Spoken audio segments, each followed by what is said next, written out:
Guys, welcome bank two आवर channel द couples की। तो मैं फिर से आ चुकी हूँ रिएक्शन वीडियो लेकर, क्योंकि केसारी जी का नया गाना आ चुका है। गाने का नाम है मीठा मीठा बथेला। तो देखते हैं गाना कैसा होता है। फिर बिना देर के वीडियो शुरू करते हैं।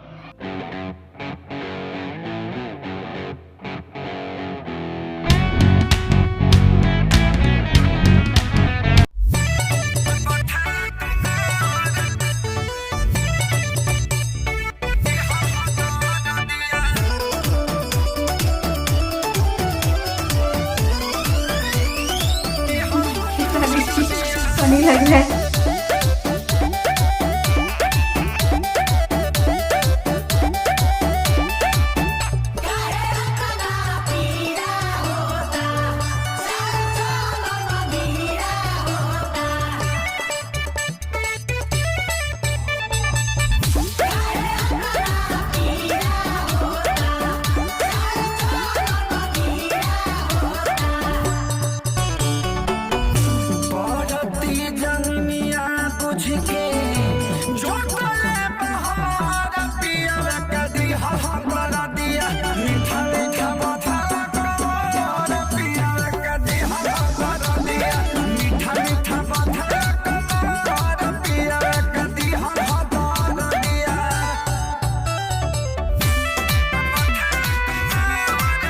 काफी फनी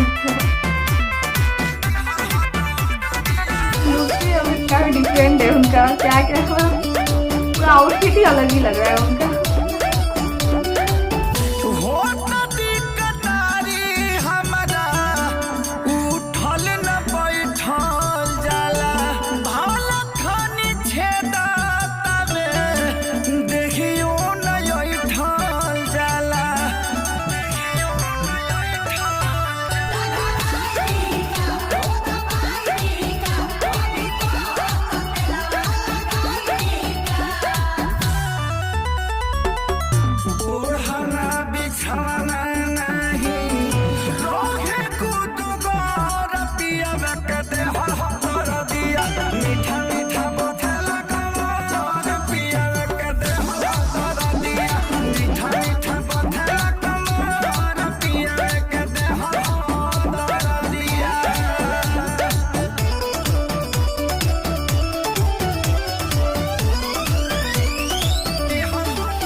था गाना एंड गाना अच्छा था। सबसे अच्छा तो मुझे केसारी जी का लुक लग रहा था, बहुत फनी लग रहे थे। उनका आउटफिट सबसे अलग लग रहा था, पर मुझे कुछ उम्मीद था कि कुछ अलग बनेगा, अच्छा बनेगा। पर ठीक था गाना। पर ये चल रहा है अभी कितने नंबर पर, 12 नंबर पर ट्रेंडिंग चल रहा है। गाने के बारे में कुछ आप लोगों को बता देना चाहती हूँ। गाने का जो सिंगर है वो खेसारी लाल यादव है, लिरिक्स म्यूजिक है कृष्णा बेदर्दी एंड डायरेक्टर है पवन पाल। तो ये था गाना। आई होप आपको अच्छा लगा और मेरे साथ ये गाना देख के और साथ में मेरा रिएक्शन भी। अगर आप चाहते हो कि आपके गाने पर मैं रिएक्शन दूँ तो आप लोग अपने गाने का नाम कमेंट सेक्शन में बता देना।